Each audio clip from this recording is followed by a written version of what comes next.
Hey, everyone. Welcome to the 365th episode of Just Shoot It, a podcast about filmmaking, screenwriting, and directing. This episode is brought to you by patron Steve Goot. You know, we had an Instagram exchange, and he asked to see some treatments, and I sent him some, and then he joined Patreon. So pretty much think Steve joined because of me. Anyhow, I'm Oren Kaplan. And I'm Matt Oren. Today we've got Jesse Alice back on the show. Devoted listeners will remember his episode 114. Way back we talked about turning short films into feature films. Well, he's back on the mic to talk about how he turned his short film into a feature film. The new film, Assassin, starring Bruce Willis, Andy Allo, Dominic Purcell, and Eugenia Kuzmina. It's a cool sci-fi thriller. It is Bruce Willis's last feature film role. But we talk about how Jesse has a really specific model where he makes these really exciting, cool, high-end shorts that then play awesome festivals, and then he turns them into feature deals. We dig in pretty deep on it, and it's a really awesome conversation about not just that model, but also the philosophy behind creating sci-fi worlds and thrillers and some of the ins and outs of shooting in Alabama, which is interesting. It was a really great conversation. Yeah, and also just, you know, how to put these movies together, how name talent, high concept, creative, and a short film, which, you know, some people might call it proof of concept, go into getting a movie made. I think we learned a lot and probably got some ideas for our own projects of how to do that stuff. But before we talk to Jesse, I've been dying to know, because you've been avoiding me. It's everybody knows it. I called you twice. You told me you'd call me back. You never did. I didn't call you back. I was like, well, I talk to him once a week. It's more than literally any other person besides my wife. So I figured I'd wait till we are on the podcast to find out what have you been working on lately? Yeah, man. So I've been in the mix. It's been really fun. I've been pitching on things here and there. But the big news is that I took a job as a showrunner on a new show. Not a television show, I should say. It's a podcast and a YouTube show and kind of a whole media thing. I'm not off the market entirely. I still can freelance. I'm still doing the feature. I'm still doing all of that stuff. But I kind of saw the writing on the wall in terms of the nature of the business right now. And I thought I would love to just dig in on some long form content. And so I found this opportunity. I ran with it. What's long form content? Do you like hour long? Yeah, hour long. Yeah. You know, it's still early days and I can't talk about too much of it, but like there's a long form storytelling podcast that I'll be working on and tweaking, kind of streamlining a little bit. And then I'm mostly brought in to kind of pioneer additional projects, basically. Like it's a well-oiled machine that I'm going to just oil a little bit more so that we can accommodate for some new exciting projects on the horizon. Cool. Are you allowed to tell us what company or anything? Let me get back to you on that. It's so early. I haven't had my first day of work yet. And so like, it's weird. I'll be much more open, I think, in the future, but like, I kind of still need to like feel things out. Who knows which coworkers are Googling me right now?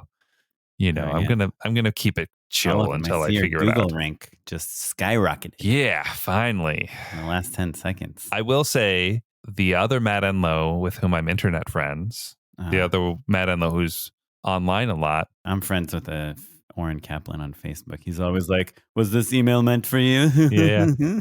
Well, my Matt Enlow, he shared one of my commercials on LinkedIn the other day. No way. Really touching. Yeah. Is he also a director? No, he's like a nice teacher. He's got great taste in commercials, so I'll say that. In one commercial. Yeah, so I'll keep everyone posted, but I'm super excited to like have a team and like go in and kind of put a little bit of an executive hat back on. So it's going to be interesting. Yeah, well, that's awesome. Congratulations. Thanks, man. I can't wait to hear more about it.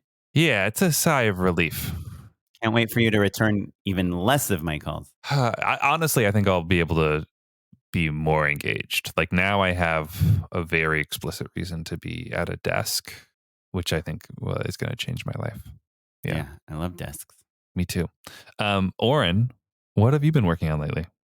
I've had an interesting week.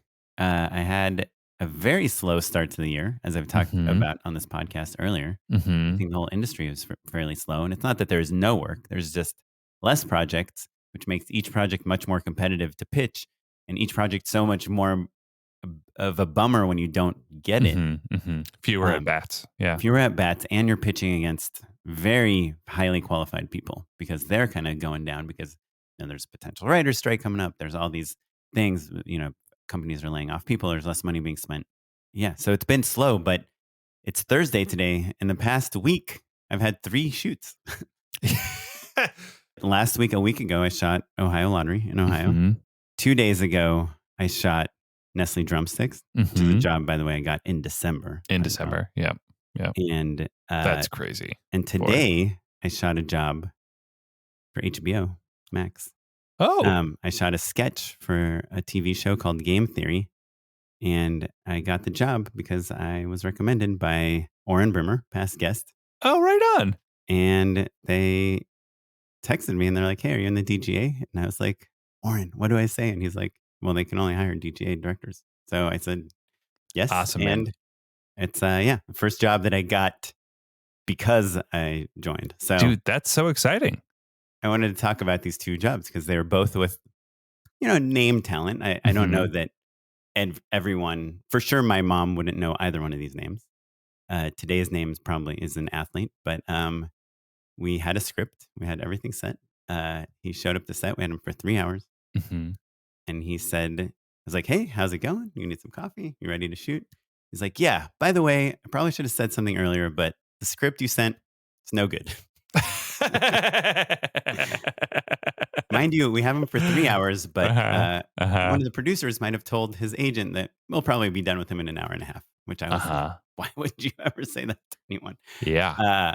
And he shows up and he says he does not like the script. And I have a whole plan, like what shot goes with what part of the dialogue and all this stuff. And we had some B-roll planned also. And so I immediately called the producer. I was like, hey, can we get on a Zoom real quick?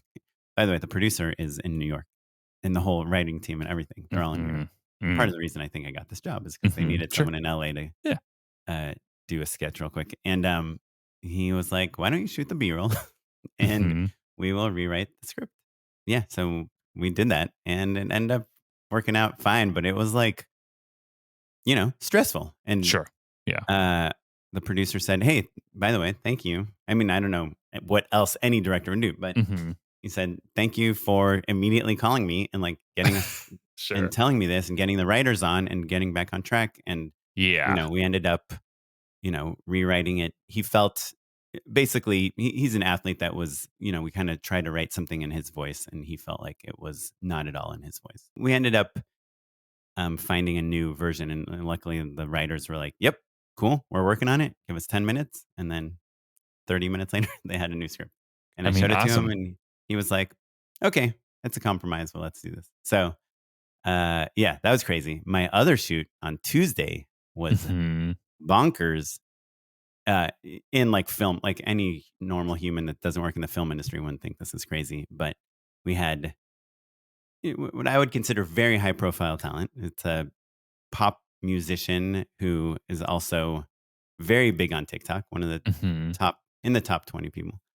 And this musician has a very strong brand and is very conscious of what that brand looks like on camera. And again, we had limited time with them. The musician showed up and had an assistant that was constantly at the monitor, a very young assistant, which is fine, no big deal, but like literally like a 19-year-old kid that was at the monitor, taking pictures of the monitor and then showing it to the musician. And then the musician would be like, nope, too dark. Nope, too warm. Just had notes on the lighting. And then the assistant was like, no problem. And he went and got his own lights and started setting them up in our shop. Oh my God. And our cinematographer was like, we have lights. What are you doing? And it was just, I've never had that before. Oh my God. That's crazy. Talent is bringing their own lights because they don't like, by the way, this person is very talented and has many, obviously if they're in the top 20 of TikTok, has many viral videos. And is one interesting thing that this person told me also is that they own an Alexa Mini and they made all these videos and no one was watching them. And then they switched to iPhone and everything went viral. Yeah. So it's one of the best examples I've heard of like production value making something less appealing, less authentic. Yeah, especially I think TikTok in particular, but like I think that's true across all social at this point. It's so much like kind of protection of the brand that like, you know, they would look at every shot on the monitor, and the assistant was like recording them on their phone off the monitor to show them. So after every take, they would have to review the take, and like sometimes the musician would be like, nope, those jeans don't work, and just leave for 15, 20 minutes to go change their pants. And like the jeans were client approved, very specific. There's a lot of visual effects, very specific color to, you know, contrast with the background. So the crazy thing is they were very nice, and they're, once the camera's on, amazing, right? Everyone in the Video Village is like, this looks great, we love it. But just as a director who's got limited time to get takes and do shots and tell a story and gather the footage that is, you know, is going to hopefully edit together well to be good. And you're also up against these videos that are getting 50 million views, you know, 80 million views. It was kind of crazy. Yeah. So we both have worked with plenty of famous people who have authority over the way that they're presented. You know, like the last job I did, there's a whole entourage. We had an agent, we had a publicist, we had hair and makeup, we had a specific designer who did all of their clothing was custom. Everything was custom, right? By the way, I just worked with someone, I think on my Tuesday job, someone had worked on your job as well. Oh, nice. They were like, I just worked with Matt Enlow. And they knew our podcast. So, you know how people only know our podcast when they talk to me, but not you. Today's person is an athlete, you know, and I was like, hey, what if you do this? We had all these props and funny things like, oh, we thought you'd do this and this. And he would be like, no, not doing that. Yeah. I mean, I like having an entourage at a certain point. I think 9 people is probably too many people, but having a few people where you know, okay, you're going to be keeping an eye on the way that they look so that we know that they feel good and they feel confident about the way that they're looking for things that are different than the things that we're looking for. And we're working together. And if you say this or that, we're going to take care of it. There's the authority over your image and the way you're perceived and all that stuff. And then there's a next level thing when you're a creator who has been doing it from the ground floor up, right? Started in their bedroom, shooting their own things, buying their own camera gear, learning how they like to be photographed, all of that stuff. They're filmmakers. Yeah. They're not only are they filmmakers, because I think plenty of other traditional talent move into directing and stuff as well, but like they don't have to answer to anyone. They don't have to ask the DP if they can change their they can change their pants. They just go do it. And like, there's a part of me that's like, whoa, what are you talking about? We have pants. We'll get you some pants, right? But like, you can say that to someone, but like the truth is, they have 50 million views on the last video they did, and I don't. Also, they need this job a lot less than you do. Yeah, totally. So I don't have a problem with that at all. I think I try to build in a rapport, you know, like the people who come like, hey, loud and clear, the jeans aren't working. Let's go figure them out together. Like, let me bring over our stylist. What specifically don't you like about them? Is it the silhouette? Is it the color? Whatever. We work it out together. You know, this person's stylist happened to be their sibling. You know, when you work with certain level talent, you have to hire their team, their stylist and their makeup people. And stuff. Their hair people. And I think early on, I do my best to be like, hey, I know that you understand the ins and outs. This experience is really valuable. So if I'm going to suggest that we put someone in pants that you know they're not going to like, I'm counting on you to tell me that in advance. It's not going to hurt my ego. Let's figure it out together. You're dealing with the other problem. It's not like your feelings are hurt. You're happy for them to go change pants. Yeah, but you know that you only got 6 hours, and it's not literally their problem. At the client. I'm like, you know, one time they wanted to wear a different shirt and I was like, honestly, it does not matter. Like this shirt is perfect. Doesn't have logos. Doesn't have all the things you're worried about. Looks great on camera. Let's just shoot with it. And they're like, nah, we just like approved the other one. The rest of the team approved. Like, and it was like, I had to go to the talent and say, hey, they really want you to wear the other shirt. And they felt like it didn't really make sense for them to wear that. And I was like, which is why it's nice for the entourage members to be there, because then you can call over the agent and you can be like, hey, you guys need to talk. I'm going to keep going. We're going to figure this out. We're going to shoot some B-roll or whatever while you sideline and have a fight about this shirt. You know, that's when it's helpful to have them rather than the talent being a part of the conversation. They have proxies that can fight those battles. And you weigh in, you say, hey, this is what I prefer. This is what I think. But it sounds like you're in a situation where you're kind of like, you don't care because it's too low of a priority to fight about or waste time on, basically. Yeah, there are things that people worry about on set, like what shoes someone is wearing, that are, to me, so unimportant. Like, look, if you're doing a narrative feature and it's like a character, you know, she wears very high heels, he wears, you know, flip flops. Like, that's one thing. But if it's like, do we want the Converse sneakers or do we want the New Balance or do we want this like the, you know, Gucci slippers or whatever? And it's like, I don't know. They're all telling the same story and we're not going to see the shoes. So just put any of them on and let's shoot. I want to get more takes. Yeah. I always say sometimes it feels like I'm the only person who knows the sun's going to go down. We can talk about the shoes, but now we didn't get any shots because the light's gone. Anyhow, but but we'll see. I mean, I think, you know, we'll see. There's a couple things, potential things on the horizon, but nothing concrete. So I even on my shoot today, I've been, you know, I asked everyone like, how's it going? And they're like, yeah, we got some free time this year. Yeah. I keep thinking about, you know, I haven't worked a ton. It's March 23rd when we're recording this. I've had time to write. You know, I wake up early and I haven't been nearly as productive as I'd like to be. And it's because busy people are productive. I was stressing. I was stressing about, no, it wasn't even that. I was busy. I kept busy. You know, I haven't had time to call you. I just was doing all the stuff that we do. And rather than writing, I was going on LinkedIn. Like I was digging for different websites to find other jobs, all that stuff. And I just, you know, I was my most productive writing wise when I had a job that was, you know, covered the basics. The idea is that it will help me focus on the things that I want to prioritize. And that's, you know, like I said, long form storytelling, making shows. So I'm excited. Well, congrats. Thanks, man. But cool. Well, let us know what you think. You can email us, justshootitpod@gmail.com. If you just want to donate to our de-stressing fund, it's patreon.com/justshootitpod. It's the money that we use to pay our editor, who is legitimately less stressed because of it. Hello, welcome back to Just Edit, a podcast within a podcast. And I just want to confirm that having money and getting paid does in fact make me less stressed.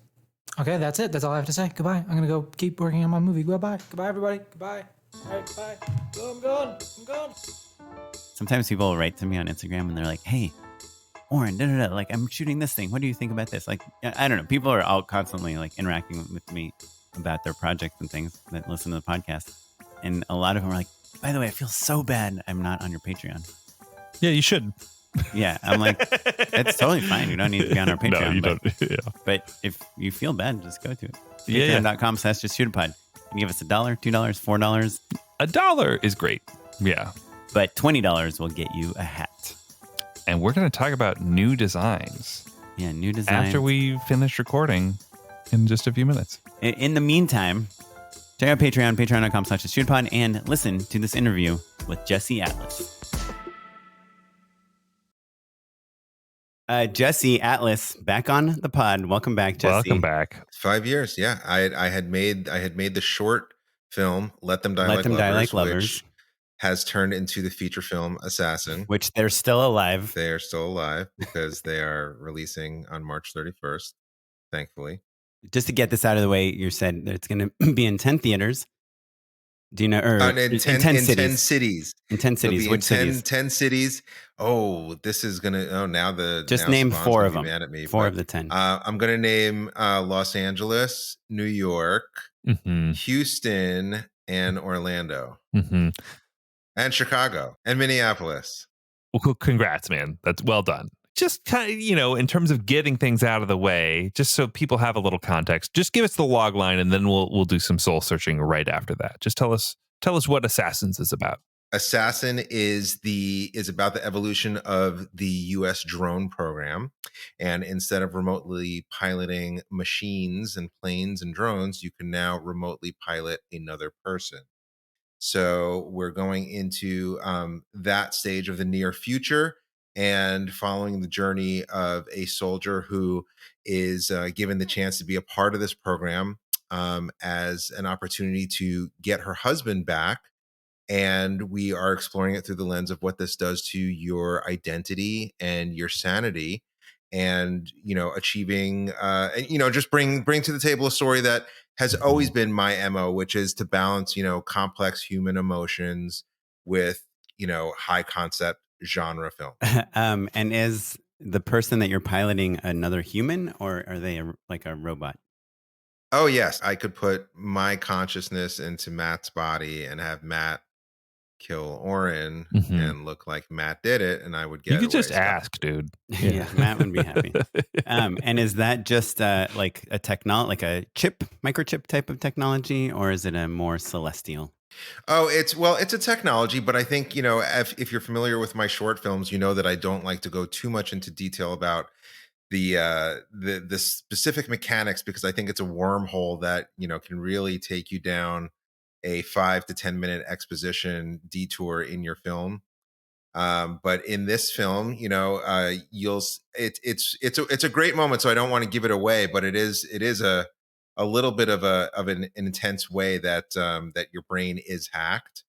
And it is described in the film as basically a brain hack, but there is a device that there is a piece of tech that does have to be placed in your body to enable this hack. So, do you guys think that when you are doing, because Matt has like a genre script too that he's been working on and trying to get made. When you guys have these kind of genre sci-fi high concept stories, do you think it's important, even if you're not doing the exposition scene of like showing how everything works, for the writer to know it? Or do you think sometimes it's okay to just like, you need to know the rules so that you don't break them, even if you don't explicitly explain them to people? Jesse, would you agree? I think that that's absolutely true. And I think that, something that my writing partner, Aaron Wolf, who wrote the script with me, something that he and I always talk about is, making things too tight or too loose, using a set of rules. And, if you do have to lay out a set of rules, but I don't think that it's so necessary to kind of solve the problem of what you're inventing in the sci-fi space, because if it did actually exist, it wouldn't be magical, it wouldn't be sci-fi, it wouldn't be genre. And I think that our job as filmmakers is not to figure out how these things would be invented, because we are not scientists, and because we're not scientists, when we try to justify them, we start getting very verbose and overly explanatory. And so there's a difference between a rule set and the logic behind said rule set, right? So like in your film, I'm sure what would happen if two people were trying to hack the same body or something like that, right? But we don't need to know what nerve the device is connecting to and the science behind that and this and that. It's just like you know your own rules so you don't break them. Yes, if you can find a way to subvert the way that you introduce the audience to the rules, because I do think the rules are very, very important. And like you said, like whether they are very explicit or whether they're very subtle, I think you can always feel when you're in the hands of a good storyteller, and you can always feel when you've been a little bit cheated as an audience member. I think that if you have to lay out the rules in order to get somebody to believe in the magic, I think the question to ask is, how many rules do you have to get? How many rules do you have to lay out in order to let somebody believe in the magic? Right. And what is the fine line at which point you can say, okay, that is enough? And for me and for Aaron, when we're crafting and we're writing together, we're often thinking about what's the best time to introduce those rules. And we found that for us, it's usually after we've exposed the character and the audience to that experience. and shown that experience on screen Right. and let it be mysterious and let it be, wonderful and magical. You see the DeLorean travel through time, and then Right, you and then see you're the like, flux wait. capacitor. Yeah. And you're like, wait, was Right, that right, right. 87, 89 miles per hour? What's the deal? I need to know. Where do you want somebody to look? As a filmmaker, as a storyteller, that's always what you want to have in the forefront of your mind. And there's some things that come up, that whether it's the rules or something in production design or something, and sometimes somebody on set will come up or a producer will be like, this, and I'm like, if somebody is noticing that, we have a much bigger problem because they're not paying attention to this emotional moment, or they're not paying attention to that thing on the other side of the frame that I want them to be looking at. I was listening to the podcast about The Last of Us, and they talk about the opening scene where they have, these three scientists talking about the fungus that can infect your brain. And one of the writers, Craig Mazin, was talking about how because of COVID happening, you would explain this in a different way than if we hadn't gone through that. Like sometimes the world is more interested in explanations because just the world's different. The internet is here now, and we are all interconnected in a way that we weren't. Speaking of how the world has changed and, where we come from and where we go to and how our filmmaking changes over the years. So you were on the podcast last time 5 years ago. You had made this short that played at Sundance, right? This one played at Tribeca and Fantastic Fest. Okay, Tribeca and Fantastic Fest. And you sold it as a feature, right? You were hired to write the feature script. And who hired? Was it Sony at the time? No, so actually, this is very interesting. So I've done this 2 times now. Whether it's actually the film getting made or setting up a feature script, I have found that there's a very clear and simple pipeline for making a short and turning it into a feature adaptation. And the first time that I attempted this pipeline was with Record Play, which was my first film, my first short film, and that went to Sundance and played a lot of different places, and it got a lot of attention. And my co-writer Aaron Wolf and I decided to take it out as and shop it as a feature adaptation based on the strength of the short and the pitch for a feature. And we took that and we set it up at a studio. We were in contract to adapt our own work. It was for hire work. In the setup of that contract, that involved, selling the original IP, which was the short itself. And that was a great, fantastic learning experience. But at the end of the day, due to whatever studio politics were happening at the time and people leaving the company who were champions of the project and blah, blah, blah, blah, blah, it didn't get made. But we got so close that I said, you know what, this is a viable path for us. Let's do this again. And we made a second short, which was Let Them Die Like Lovers, which of course has turned into Assassin. But the key difference in those 2 approaches is that for Let Them Die Like Lovers, we wrote the feature script on our own as spec.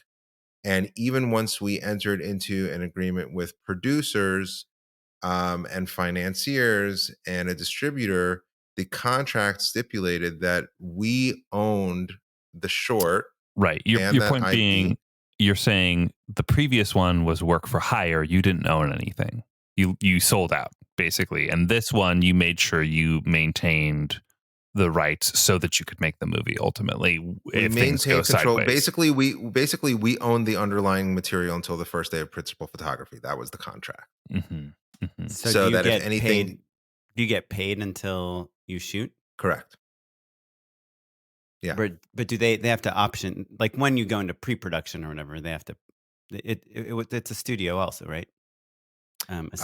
Yes. I mean, well, it's an independent company set up, as its own LLC. It was actually Die Like Lovers LLC, that we all entered into partnership with. But the financing, who's paying for it? Yeah. Oh yeah. So there's an initial investment, and then that's matched against with all different kinds of bridge financing and pre-sales and money from upfront from US distribution and things that I don't know how to properly explain in a podcast, and I'll probably look silly trying to explain. Okay, but so it's not a studio deal like your other one. Right, exactly. I don't think that it's about studio versus indie. that really wasn't the question for us. I think the question for us was really just, maintaining control over our story and not parting with it, in exchange for money at a point where, the money might actually replace the film getting made. Mhm. And that wasn't Right. of interest to us because we had tried that before and gotten paid, but didn't get a movie out of it. Yeah. And you're like, well, I spent that money and I don't have a movie. The next kind of big question, right, is like in between these short films and these deals, what does the rest of your career look like? Yeah. So the rest of the career looks like in, either getting other projects set up, either as work for hire or selling original projects, Mhm. continuing to work as an editor, continuing to work as a creative director. I think that we are all familiar with having multiple hustles, but of course, the most interesting part to me is of course, putting as much energy and effort as I can into getting a feature film made. That has been my goal, since I made Record Play, and everything, all the choices that I've made have been choices that I've made around that. What is the path that I can carve out for myself that still allows me to put 100% into this? Yeah, and I mean, I think that's the question we all face, which is the two projects that you just talked about, right? There's a project where we can get paid from someone else to work on them, and then there's the projects that we don't get paid until they are actually being made, right? Which Right. which means that Assassin is a passion project pretty much until you get paid, right? Mhm. And and you have to find the motivation to keep going and putting all your time in it while you're also trying to, make a living and pay for your kids and all the other stuff, right? Yeah. I mean, yeah, it's certainly a complex balance. I don't know if I would say that for me, I'm not sure that I would say that it was a passion project. It was certainly like a viable, I don't know. I guess when I hear the word passion project, I feel like that's you might be Mhm. right about that, but it also strikes me as a term of like Sure. people who are so overly devoted to something that means something to them but might not mean something to somebody else at the end of the day. But I Yeah. did actually craft this as, this was my startup, this was my Mhm. business model, Right. It's this is something for this you to is direct, right? And you're like, sure, yeah, someone of might buy course. this for $10 million, but I would rather direct it for a couple $1 million. Yeah, absolutely. Yeah. I You think know, I think that yeah, that is the bargain that is a bargain that I wanted to make after having been paid several times to write on things that didn't get made or didn't get made the way that I wanted them to get made. This was a big gamble, but a big investment in my own belief that this would get to the finish line. Mhm. You Jesse, know, you're helping me realize that I think that our definition or at least viewpoint for what we think of as a passion project has shifted Hmm. pretty significantly, right? Like a Yeah, I passion had the same project thought. used to be like the thing you did on the nights and weekends, and like you're just getting your voice out This there, is my and story that I yes, have this to is my tell. story. Yeah, exactly. And now uh this is a working hypothesis, but like to me, a passion project is anything where once you're done, you need to find another job in the next 6 months. Do you know what I mean? If you were like, right. hey, I finished Assassin, I'm going to chill, I'll be in the Bahamas, and then I'll start writing my next thing or whatever. Like, if the paycheck is that fat that you're like in development on a bunch of other things and you're hustling, but like you're still living off the fat of that hit, that's not a passion project. But kind of anything short of that, if you're displacing your income for an investment in your career, that maybe is what falls under passion project for us now, basically. Yeah, I think maybe, Matt, I feel like exactly the same for once, but I think maybe because we do all this commercial work for other people on things that we're definitely not initially that passionate about. To me, the passion project is something that is created by me, like it's from me. It's like it's creatively fulfilling, and I'm choosing to own it instead of to get paid for it. Yeah, like an indie film, you're still making likely, hopefully, a wage that keeps you afloat Like you're not doing, you're doing a side hustle as your like in principal photography on your indie film, right? No, that would be that would be impossible. Yeah. Yeah. So that it's not to denigrate anything, but I think we're just like as we're getting older. No, it's true though. It's shifting, true. It's right. It's a really interesting topic of conversation because on the one hand, yes, it's it's the second time that we did this, right? Taking the short and attempting to convert it into a feature. The second time was based off of the failures of the first time, which is, oh man, this one company that we got into business with didn't make it and now we can't have it back, right? So it's a business model. There's no lawyer to call to buy it from right. There's well, there is, but they don't know that it's just a money problem that we can't solve because we don't have enough money. But even when we're saying like, yeah, it's a business, it's a business where that you're going into it, for the first years, the first couple of years, knowing that you're not going to have a return on your investment, which, some people would say that is crazy. And then they would say, well, you must not do it unless you really care about it. It must be one of your passions. And here we are back at passion project. Yeah. Right. Yeah. And so now that you've done both, you've made the short, sold the IP, you've made the short, kept the IP, and made the movie.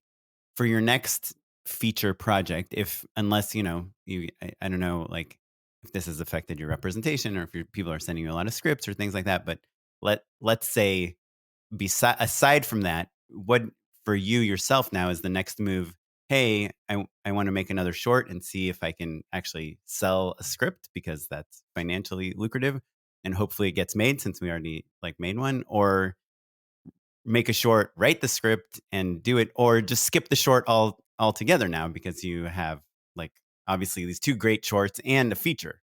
I'm going to skip the short altogether because I think luckily the shorts that I've made, it's really been lightning in a bottle. And I don't think that I'm going to be able to do that again. I really got to, I got to make some really kind of feature level quality stuff without spending a ton of money. And that was just because of my cohort and the relationships with the folks that, believed in the material and believed what it could do for them and believed in me. And, I was able to assemble the right teams at the right time in front of the camera and behind the camera. And, really, really was dedicated to the idea that I wanted to make a short, not only that showed that I know how to direct, but that there's a real voice and a real personality to the kind of stories that are being told here. And I want people to be able to look at the shorts and see what I can do in the feature space. And actually it's interesting, that we're talking about is this a business model? Is this a passion project? Because one thing that came up was when we got producers, and producers brought us to a financier, and financiers were going to other financiers and rolling up the investment, from multiple sources. And, they kept referring to the short film as the proof of concept.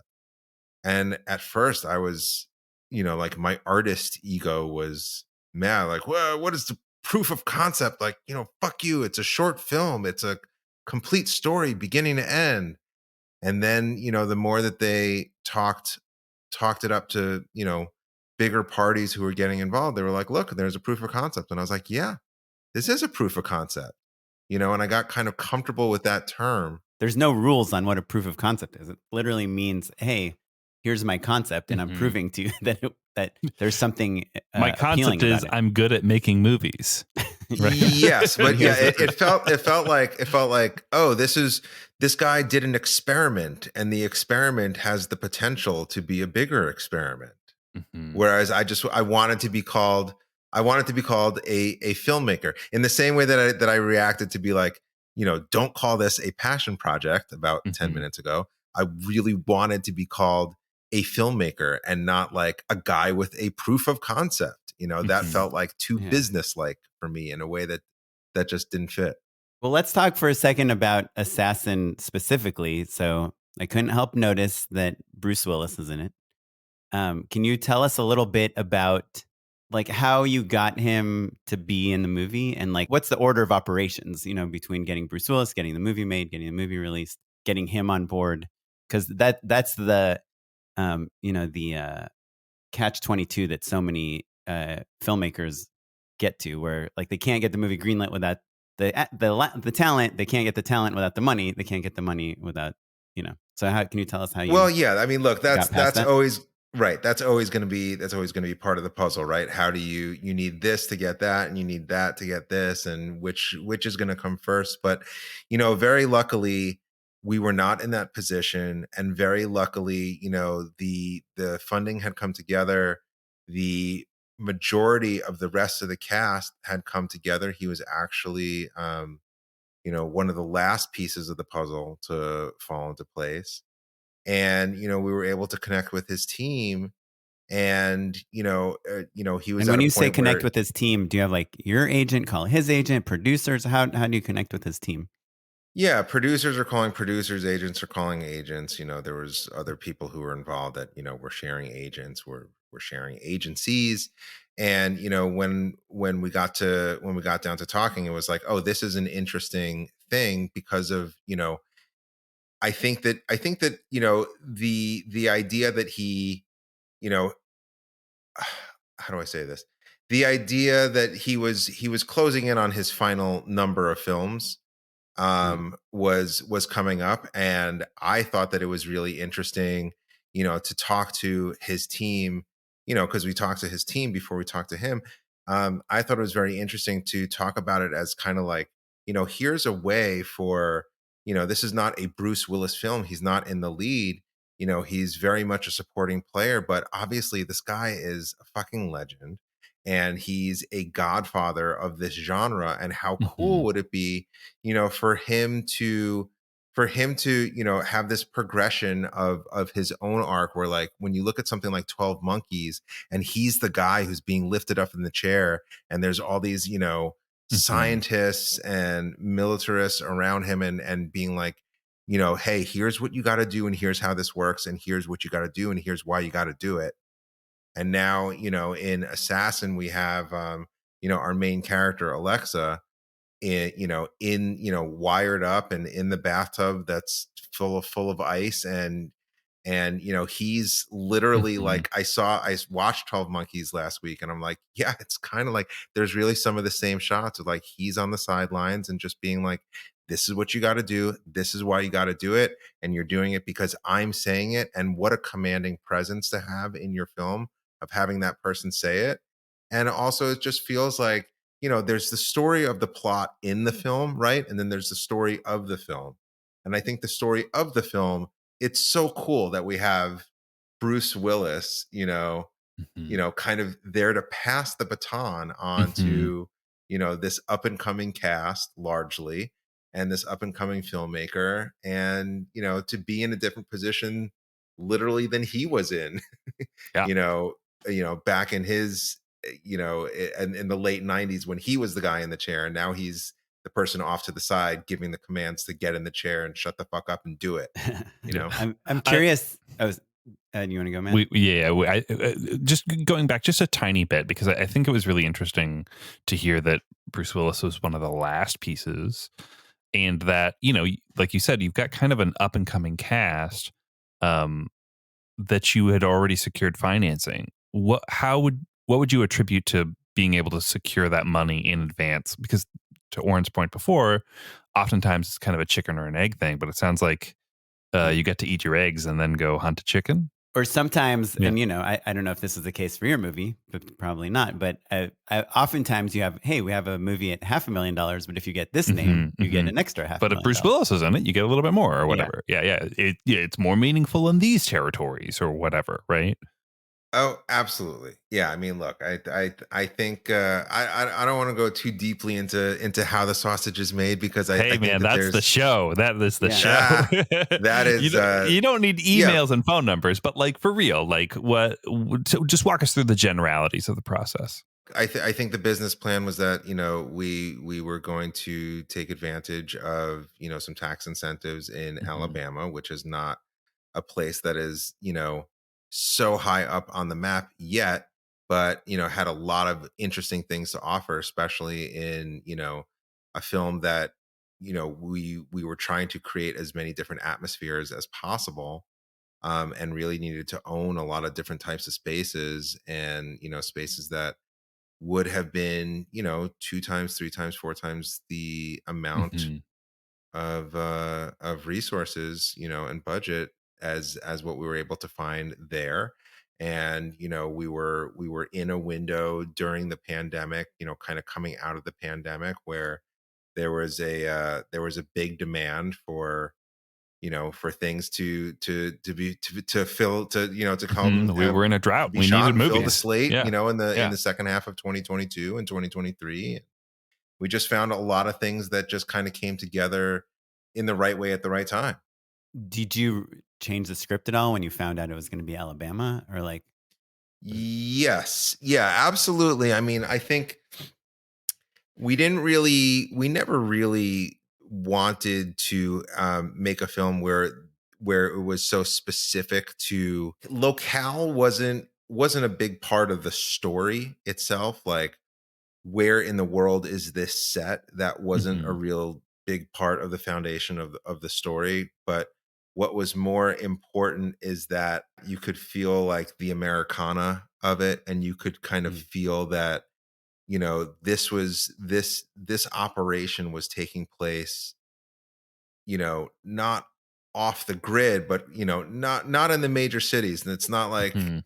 it was important for us to not have this feel like, oh, it's a government program, so it's Sure. going to be Establishment shots of DC the and shiny Pentagon. Yeah. Yeah. Yeah. futuristic stuff Totally. and big Yeah. buildings and fast talking people and this and that. And, it was very important for us to feel like we were putting characters into this situation that were really kind of, just normal salt of the earth people that were, before the opportunity to be part of this program, came to our main character, Alexa, that, the biggest struggle was, can she make her deployment schedule line up with her husband's deployment schedule? Mhm. Um, and, even just, just really emphasizing that in the visual language of, like, that they, even just down to the fact that, like, they share one car, and like who's taking the car, when they have to drive to the base and things like that. And Alabama was really like this rich kind of tapestry for us, because, this is a film that, that we did very well. I don't want to give away any spoilers of how we did things, but, this is really meant to look very international. Alexa, Mhm. using this technology, she has a lot of different objectives in this film that are, all tied towards the idea of, can she get her husband back? But, you know, she's going to Morocco. She's, going to Southeast Asia. She's going to Europe. And I don't want to give away all the tricks, but, we were able to find a way to play Mhm. that, in a way that was really exciting to us, in a way that, didn't feel small, that actually felt like very expansive. And something that I found about Alabama is, once the team started talking about tax incentives there, I started looking at, I think I went down an internet wormhole and I found this site called Abandoned Alabama, and I Mhm. spent about 5 minutes on it, and I was like, we got to go here, because Cool, I'd man. never Yeah. seen some of the locations that would have been available to us.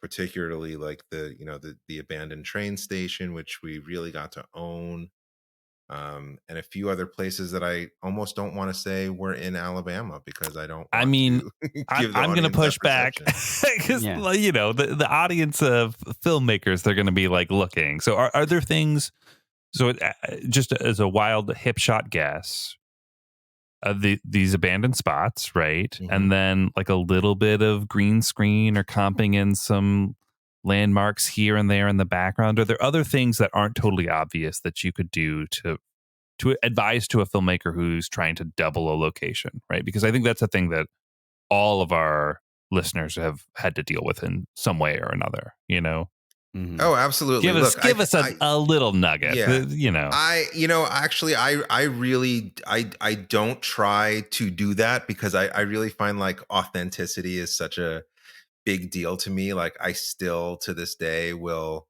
talk about, the Bourne Ultimatum and how the fuck did he jump off of a rooftop on 3rd Avenue and land in the river? I don't understand, and it, makes me crazy. So instead of doing things like that, I try to go much more broad and not call attention to that level of specificity. And when I am trying to sell a specific location or a specific, area in the world or in the country, I think that we lean a lot more into, the characters, the characteristics of the characters and the costumes and Right. definitely If they're drinking coffee and smoking, they're in Paris. Everyone knows. Or Exactly. Italy, What or Oren Russia, or Yeah, because there's, because if you're looking, I feel like if you're looking for those landmarks, right?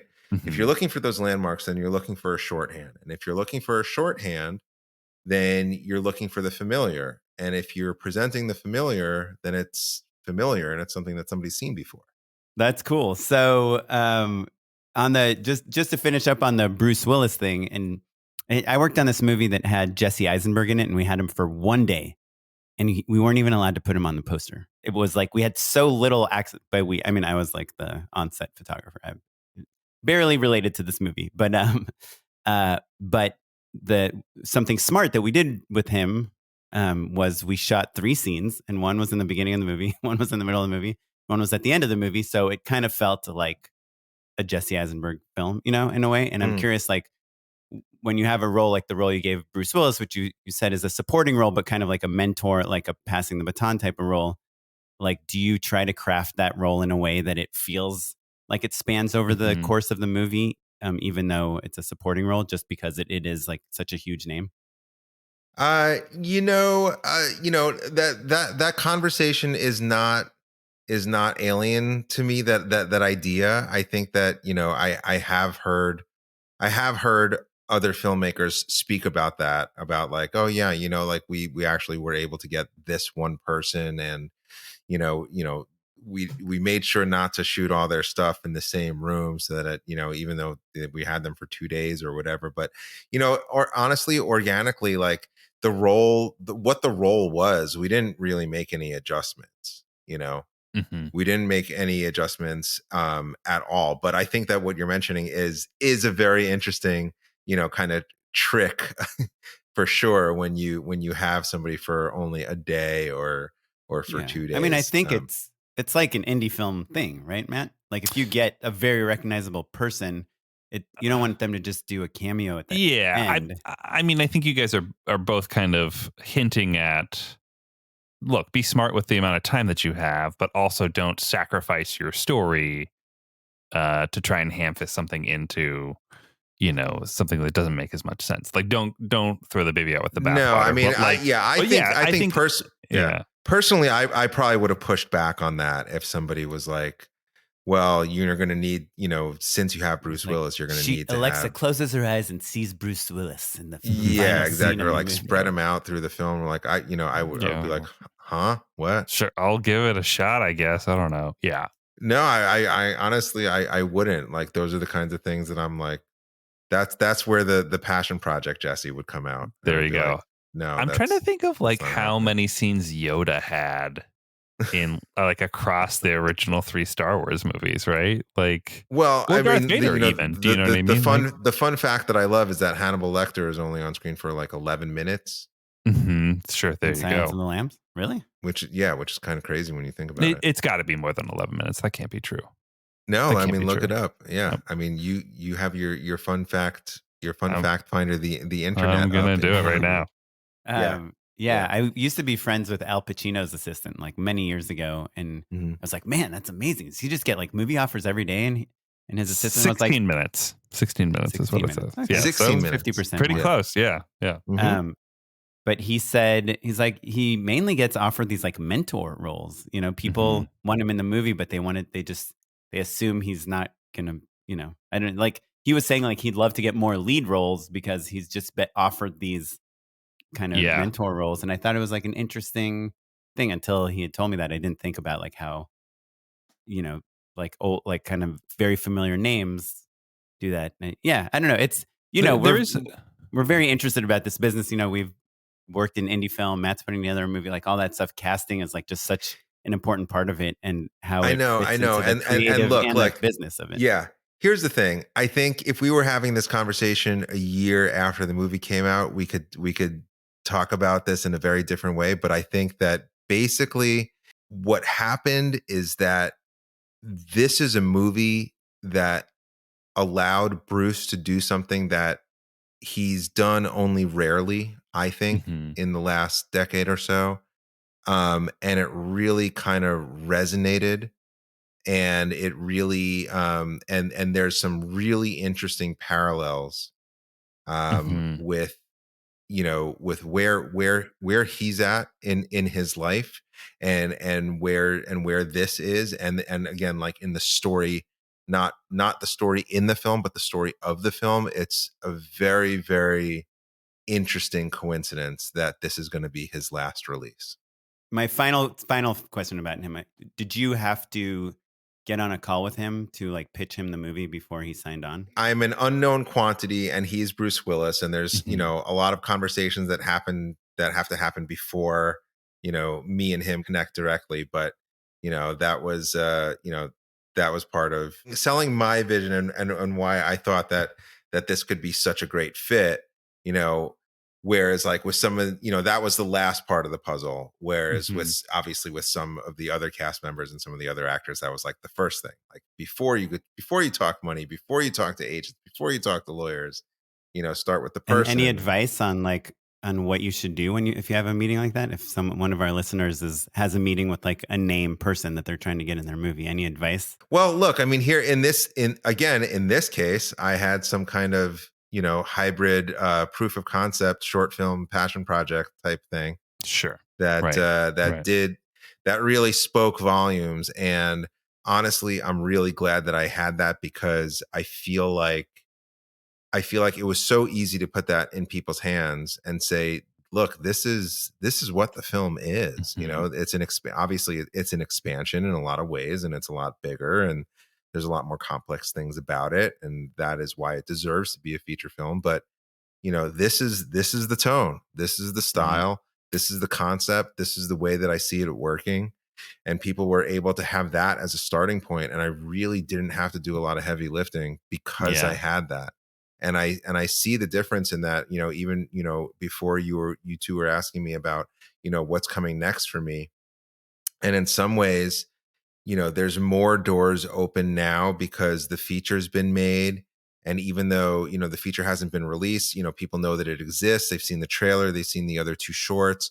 And so, more doors are open, and interesting conversations are happening. However, I am pitching harder than ever, because the new projects that I'm taking out don't have a short film that go along with them. Sure. Right. Yeah, I it's funny in hearing you talk about it. It makes me a little jealous, because Oren and I talk about this all the time on the show. There are so many instances where, especially like in like music videos or short form, where you feel like, oh, I'm the only person who knows what this is gonna be, like what this is gonna look and feel like.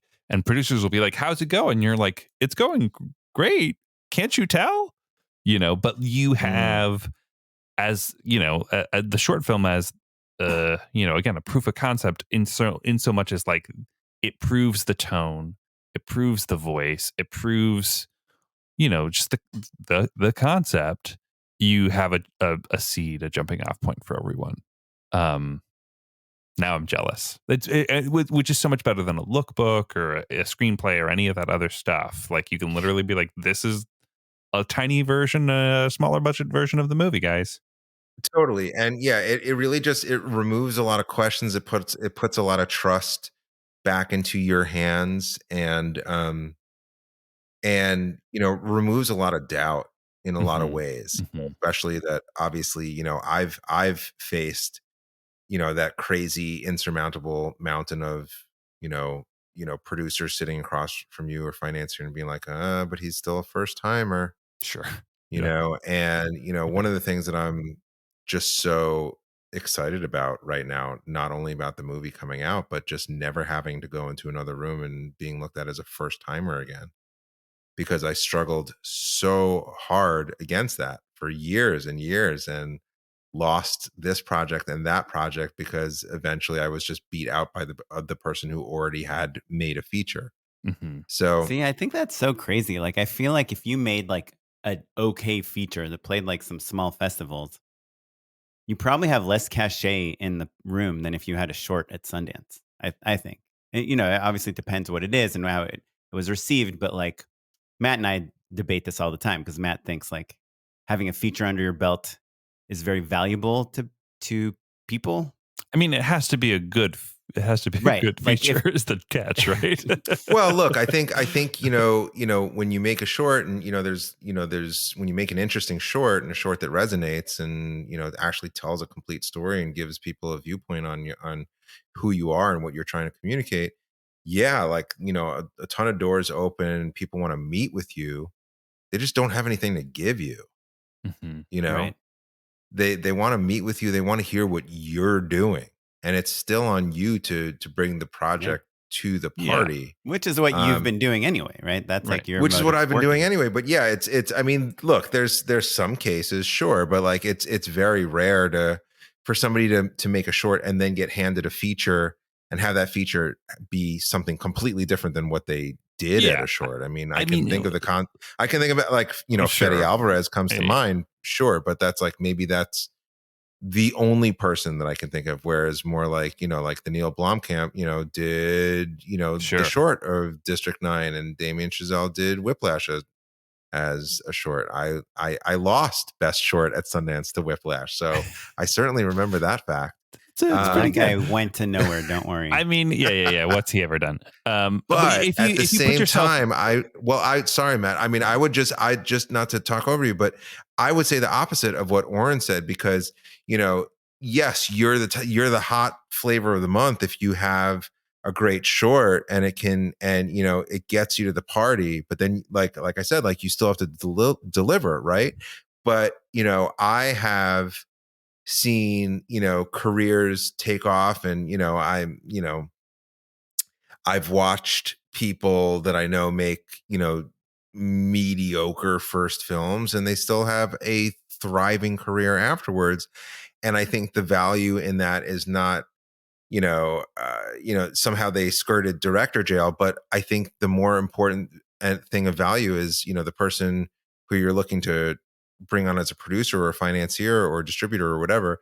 They know that you can make that feature and not implode into like a sobbing, sniveling mess. It's a different deal. Still deliver it on time, and not go crazy, and not have a heart attack, not have a nervous breakdown, and not be a screaming ass that's abusive to your entire crew. And then you get a chance to do it again because you've survived, and you've proved that you can survive. I always say, just put yourself in an executive's shoes, right? Like if, Jesse comes in, he pitches this awesome take on this feature, and then they have to take it up to their boss. They say, oh, Jesse's awesome. He's so great. Oh, what has Jesse done? Right. You want to two shorts. Do some shorts. Yeah. Like you just, they're like, okay, well now I look like a jerk. And it's easier to say. Jesse's bio. Like he edited all this stuff. He's been award winning. He did these docs. Sure. But yeah. I hear you. Yeah.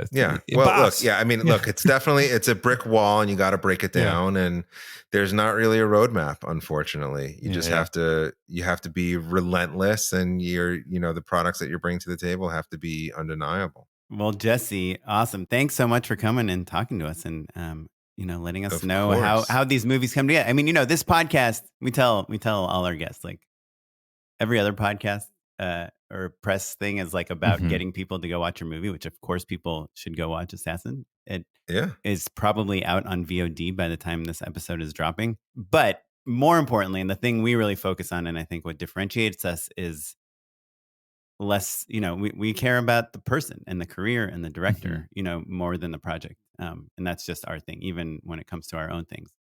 Oh, yeah. Matt, for crying out loud, never promotes his own WeFunder campaign. I've never even seen anything Oren's shot, so yeah, That is I should watch it true. eventually. So that's what we care about. Is just knowing, what can we learn from you, or like what can we take away from your experience, and that's awesome. And I think it's super helpful to hear these things. Yeah. Well, no, you guys always ask good questions and take the conversation in fun ways. Cool. Well, thanks. Well, before we lose you, do you mind hanging out for an unpaid endorsement real quick? Sure. Unpaid endorsement.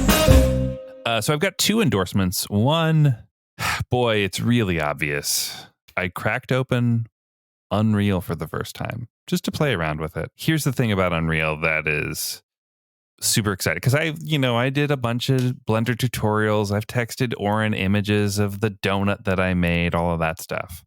Unreal is user-friendly, and the tool set is built towards the things that filmmakers want to do more than, even though it's a game engine, which seems counterintuitive, it's more filmmaker facing than any other software that I've used in a long time. Like it's relatively transparent. It's relatively straightforward. You've got an incredible asset library. So I'm not modeling things or like trying to rig characters in the same way. I'm pretty sure you can't model in Unreal. Yeah, you can sculpt stuff here and there or whatever. Yeah. But the point is like, I can do storyboards, I can do VFX, I can do fake backgrounds way, way, way faster than trying to teach myself any other 3D program, basically. And so that's been a treat. It's been really fun. It's all free. It's incredible. The asset library is truly insane. So that's my first one. And then my second one is, did you guys watch the show Party Down? I watched the first iteration. I haven't seen the new haven't seen the new one. So I haven't watched the new one yet either, because I'm rewatching the first 2 seasons of Party Down. So I'm going to get there. It's been a real treat. For the uninitiated, Party Down is a show about a band of waiterers going to a different party every single episode. And they're all kind of like Hollywood tryhards. It's Adam Scott, Martin Starr, Lizzie Kaplan, Ryan Hansen, Jane Lynch. Jane Lynch, she gets replaced by Jennifer Coolidge and Megan Mullally. Ken Marino is kind of the boss of the whole group. And it's great. And what I love about it in particular is that I was more or less the age and career status of those people when that show came out. Like Lizzie Kaplan. You're like a really good cater waiter. Yeah, I'm really good. Like I can sling dervs with the best of them. But no, like literally Lizzie Kaplan's first line of the series is like, she's like on the phone. She's like, I told you I was at improv. And she's like complaining about her husband or whatever. And it just felt so specific to that era in my life. Just so familiar. So the 3rd season is releasing currently on Starz and is less of a reboot and more of a continuation. It's literally like 13 years later. Like the characters, it's the same cast. They've all just aged and, had some successes and some failures. And they're just kind of, we're reinserting our experience with them years and years later. So I can't wait. As maybe a kind of a sidecar recommendation, I watched the Cinecom.net virtual production Unreal tutorial. It's about 11 minutes long. There's these like goofy Swedish guys we've talked about on the show before, and I love their tutorials because they're so simple and like trying really hard to be funny, aren't super funny, but are charming in that way. But like any After Effects tutorial I've ever watched from them, you're like, yeah, I get it. You draw a mask. Like it's really, really basic. But now that I'm entering a software that I know nothing about, I'm like, oh, this is great. They really are. I don't know how to navigate the browser or anything. So it was actually super helpful. So shout out to Cinecom.net and those goofy guys. Goofy Scandinavians. There you go. Jesse, what you got, buddy? Something that has helped me a lot lately as a filmmaker, and I found it to be very user friendly, is my new air fryer. And, sure. People are going crazy over these air fryers. Let me ask you a question. Do you clean your air fryer after you use it? Oh, you have to clean your air fryer after you use it. That's why I don't want to get into that sport. Well, that is one way that it is different than an oven. But in another way, I feel like the amount of different things that I've put into the air fryer has made me think about heat in a different way. And in a way that I don't really understand exactly what's happening. You're all about convection maybe now.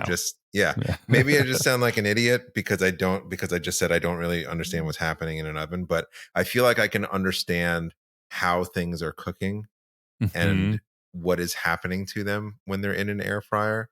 And it's also like, it's so fast and immediate that it feels like rapid prototyping experiments. And if you do it wrong, you can just burn things, do it again. Oh, that's nice. Like, sure. like right then. You're iterating. Yeah, exactly. Like, but do you find these Brussels sprouts are terrible, but if I give myself 10 more minutes, I can have Brussels sprouts the right way. Are things more delicious though? That's like what I care about. I think it's just the pure joy of like this, this handle that you pull out of the box, and you basically you do a science experiment, you throw it back in there, and then 10 minutes later you're like, what did I create? And if it's delicious, you're so proud of yourself, but you haven't really done anything. Oh, reminds me of it's like the food dehydrator of like the 90s. Now the air fryer. Exactly. Yeah, I don't really know what it's not really frying, right? So basically, is it an oven or is it doing something else? I don't understand. I don't know. I think it's an oven that just has a fan built in, right? Isn't that convection oven?